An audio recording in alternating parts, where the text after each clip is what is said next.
চট্টগ্রামে বাংলাদেশ সেনাবাহিনীর আর্টিলারি সেন্টারে বঙ্গবন্ধু শেখ মুজিব ব্যাটারি কমপ্লেক্সের উদ্বোধন করলেন প্রধানমন্ত্রী শেখ হাসিনা।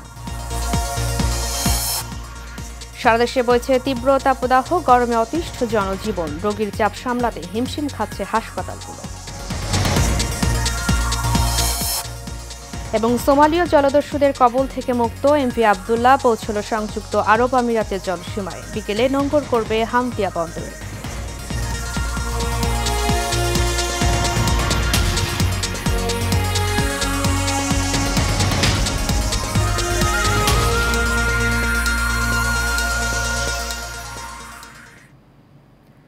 স্বাগত এশিয়ান নিউজে, আপনাদের সাথে আছি আমি উর্মি আক্তার। এতক্ষণ শুনছিলেন বিআরবি কেবল ইন্ডাস্ট্রিজ লিমিটেড সংবাদ শিরোনাম। এবারে চলে যাচ্ছি পুরো খবরে। চট্টগ্রামের হালিশহর সেনানিবাসে আর্টিলারি সেন্টার ও স্কুলে নবনির্মিত বঙ্গবন্ধু শেখ মুজিব ব্যাটারি কমপ্লেক্সের উদ্বোধন করেছেন প্রধানমন্ত্রী শেখ হাসিনা। চট্টগ্রামের হালিশহর সেনানিবাসে আর্টিলারি সেন্টার ও স্কুলে এই উপলক্ষে আয়োজিত অনুষ্ঠানে যোগ দিয়ে তিনি এই কমপ্লেক্সের উদ্বোধন করেন। এ সময় তিনি জাদুঘর স্থাপিত জাতির ভব করছেন যশোরের মানুষ। অতিরিক্ত তাপমাত্রা থেকে বাঁচতে গাছের ছায়ায় ও পুকুরের পানিতে আশ্রয় নিচ্ছেন তারা। এদিকে গরমের কারণে বেড়েছে ডায়রিয়া সহ পানিবাহিত রোগের প্রকোপ। হাসিবুর রহমান শামীমের তথ্য ছবিতে বিস্তারিত জানাচ্ছেন অনুকৃতি আদিত্য। প্রচণ্ড তাপদাহে পুড়ছে পুরো দেশ, তবে যশোরে সূর্যের আঁচ একটু বেশি। প্রতিদিনই সর্বোচ্চ তাপমাত্রার রেকর্ড ভাঙছে এই জেলা। শিশু থেকে বৃদ্ধ সবাই স্বস্তির খোঁজে আশ্রয় নিচ্ছেন গাছের ছায়ায় অথবা পুকুরের পানিতে। তবে চরম বিপাকে পড়েছেন দিনমজুর ও খেটে খাওয়া শ্রমজীবীরা। প্রচন্ড তাপ, এ তাপে কাজ করা যাচ্ছে না। এই কাজ করছি, মেশিনে পানি খাচ্ছি, জিরোচ্ছি, আবার এই কাজ করছি 1-5 মিনিট অন্তর এই ছায়া যেতে হচ্ছে। আর যে রোদের অবস্থাতে এই রোদি তো বেড়ানো খুব মুশকিল, যে তাপমাত্রা খুব অতিরিক্ত। 5 মিনিট করছে আর ওই ছায়াতে বসছি।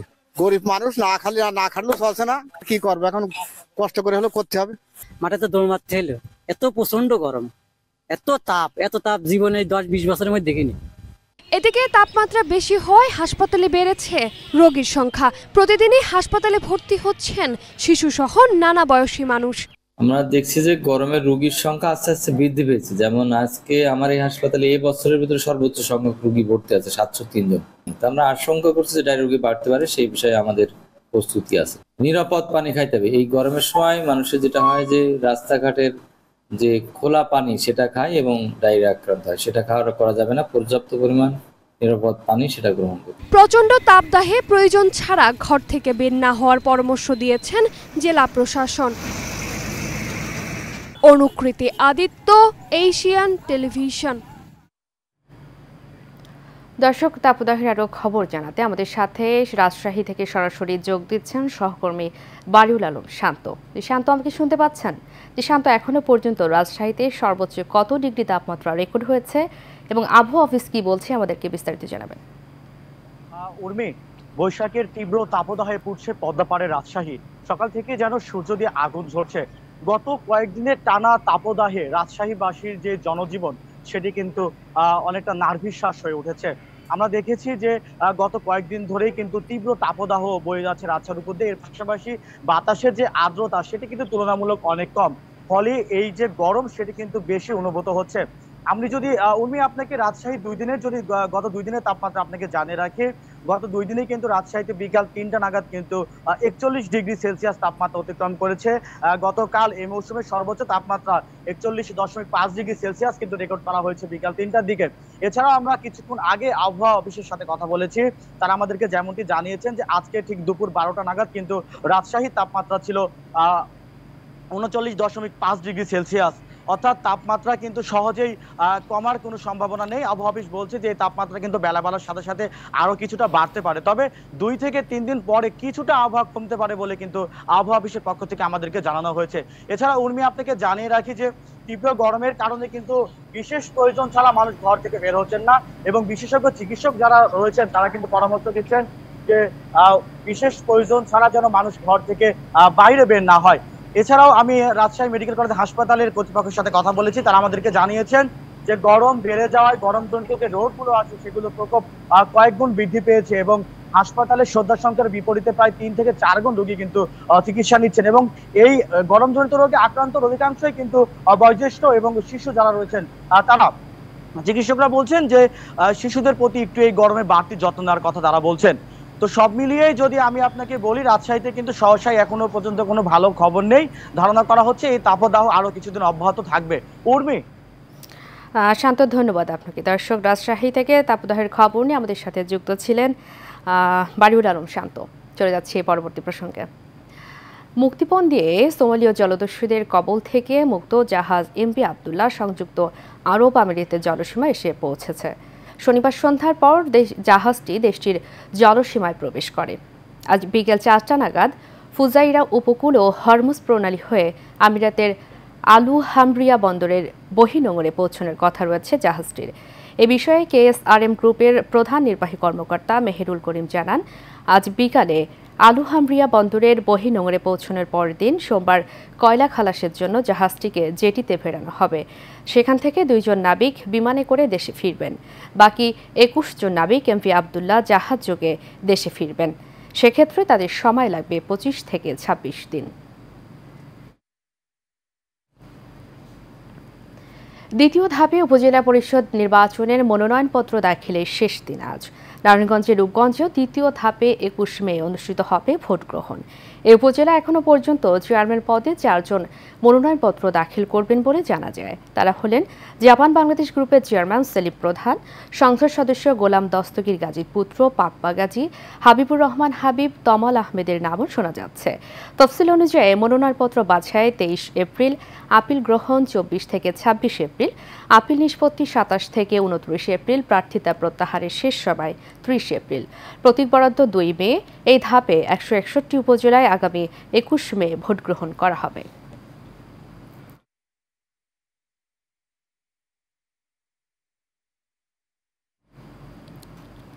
দর্শক, এ বিষয়ে আরও খবর জানাতে আমাদের সাথে নারায়ণগঞ্জ থেকে সরাসরি যোগ দিচ্ছেন সহকর্মী হাবিবুর রহমান হাবিব। জি হাবিব, আমাকে শুনতে পাচ্ছেন? হাবিব, নারায়ণগঞ্জের উপজেলা পরিষদ নির্বাচনে এখনো পর্যন্ত কতজন প্রার্থী মনোনয়নপত্র জমা দিয়েছেন আমাদেরকে জানাবেন।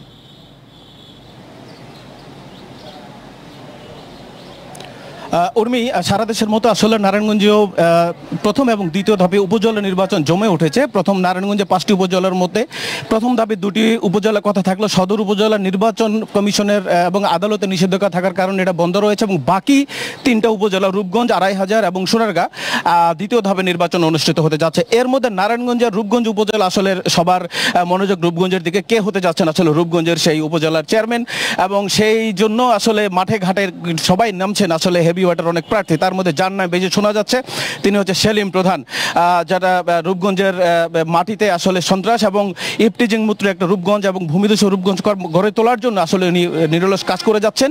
আমরা মনোনয়নপত্র কিছুক্ষণ পরেই আসলে সবাই জমা দিতে যাবে। আমরা একটু কথা বলবো সেলিম প্রধানের সাথে। আপনি কি কমিটমেন্ট নিয়ে জনগণের প্রতি আসলে আসছেন?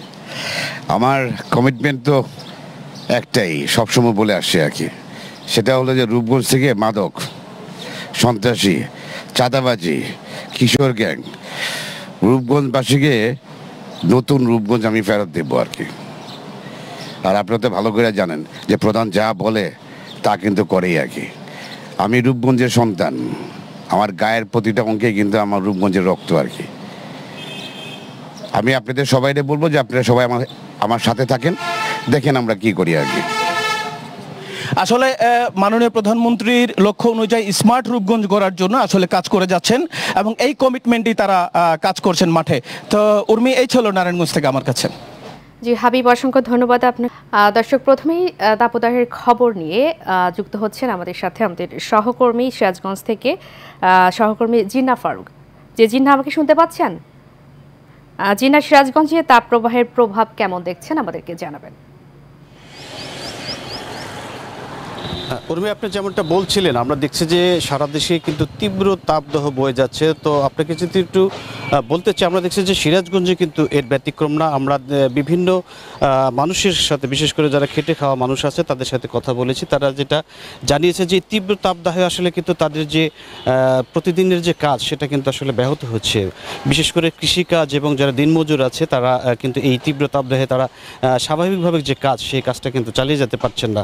অপরদিকে আমরা কৃষি অফিসের সাথে কথা বলেছি, তারা যেটা জানিয়েছে যে এই তীব্র তাপদাহের কারণে কিন্তু বিভিন্ন যে কৃষির ফসল রয়েছে সেই ফসলগুলো কিন্তু আসলে স্বাভাবিক যে বেড়ে ওঠা, সেই বেড়ে ওঠাটা কিন্তু ব্যাহত হচ্ছে। বিশেষ করে বড় মৌসুম এখন চলছে, এখানে কিন্তু আমরা দেখছি যে সেচের কারণে অনেক মাঠে কিন্তু পানির যে ব্যবস্থা সেটা কিন্তু ব্যাহত হওয়ার কারণে কিন্তু ফসল উৎপাদনের ব্যাহত হওয়ার সম্ভাবনা রয়েছে। অপরদিকে আমরা হাসপাতালের যারা দায়িত্বপ্রাপ্ত ডাক্তার রয়েছে, বিশেষজ্ঞ ডাক্তারের সাথে কথা বলেছি, তারা যেটা জানিয়েছে যে তীব্র তাপদাহের কারণে কিন্তু স্বাভাবিক যে হাসপাতালের যে রোগী সেটা কিন্তু বৃদ্ধি পেয়েছে। বিশেষ করে যারা ডায়রিয়া রোগী, সেই ডায়রিয়া রোগীর কিন্তু উপস্থিতি বেশ লক্ষ্য করা যাচ্ছে।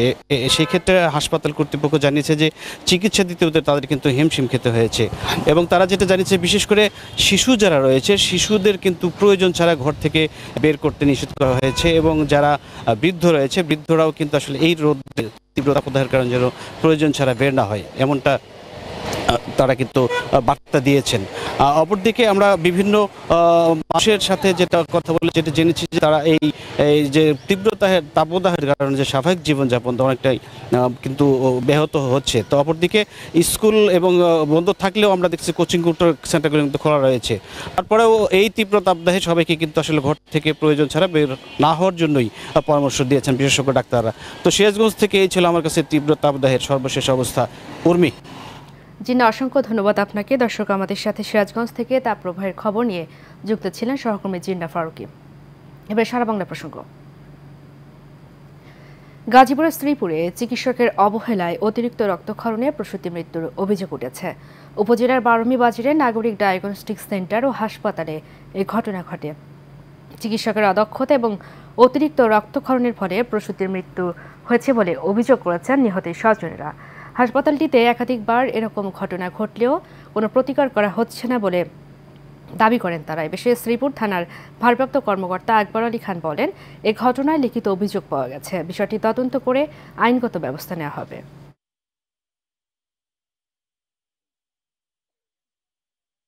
বলেন আপনার অন্য জায়গায় নিয়ে যায়, তারা গোষ্ঠ বৃষ্টি করে একটা দেড়টা দিকে যে সোমবালা শেষ সময় ওই সোমবালা আঙ্গরে ছেড়ে দিচ্ছে, তো তোমরা যাও গা, আঙ্গরে ফাটায় দেওয়া পরে তারা কেউ নাই উদাও পরিকল্পিতভাবে তারা হত্যা করেছে। হত্যা সুস্থ এবং সর্বোচ্চ শাস্তি চাই। মেয়েটা সুস্থ এবং খুব সুন্দর মেয়ে, কিন্তু মেয়ে আসার পরেই তো মা দুনিয়াতে নাই। আমার যে দায়িত্ব ছিল আমি তো এটা পালন করছি। হ্যাঁ, আমি তো আর অপারেশন করি নাই। আমার কথা বুঝছেন? জি, বুঝতে পারছি। যে অপারেশন করছে এই বিষয়ে সব থেকে ভালো সে বলতে পারবে। সংবাদ।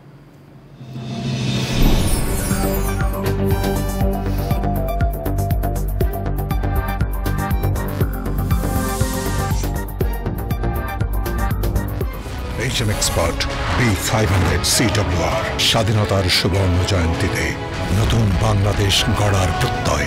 HM Steel B500 CWR।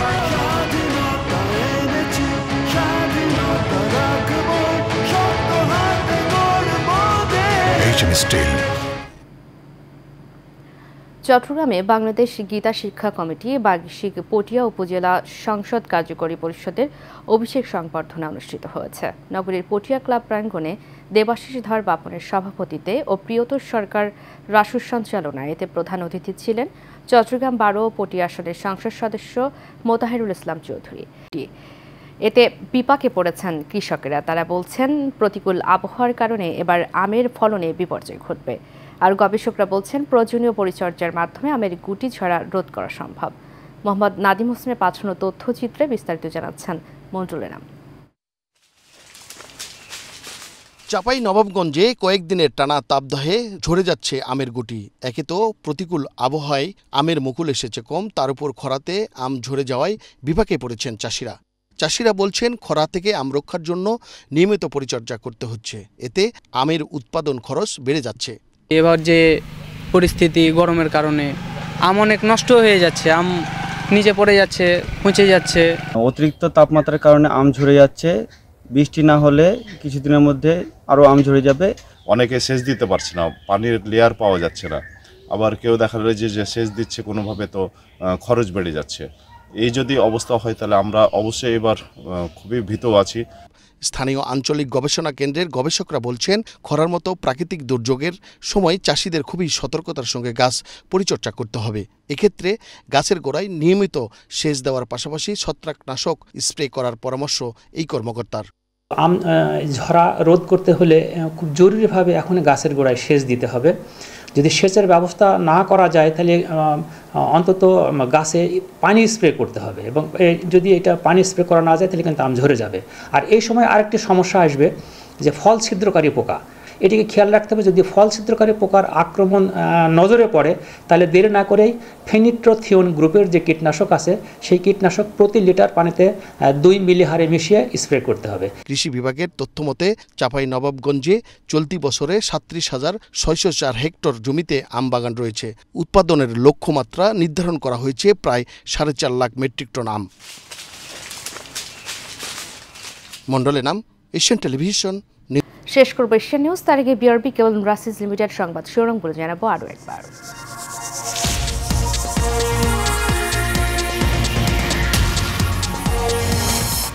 চট্টগ্রামে বাংলাদেশ সেনাবাহিনীর আর্টিলারি সেন্টারে বঙ্গবন্ধু শেখ মুজিব ব্যাটারি কমপ্লেক্সের উদ্বোধন করলেন প্রধানমন্ত্রী শেখ হাসিনা। সারা দেশে বইছে তীব্র তাপদাহ, গরমে অতিষ্ঠ জনজীবন, রোগীর চাপ সামলাতে হিমশিম খাচ্ছে হাসপাতালগুলো।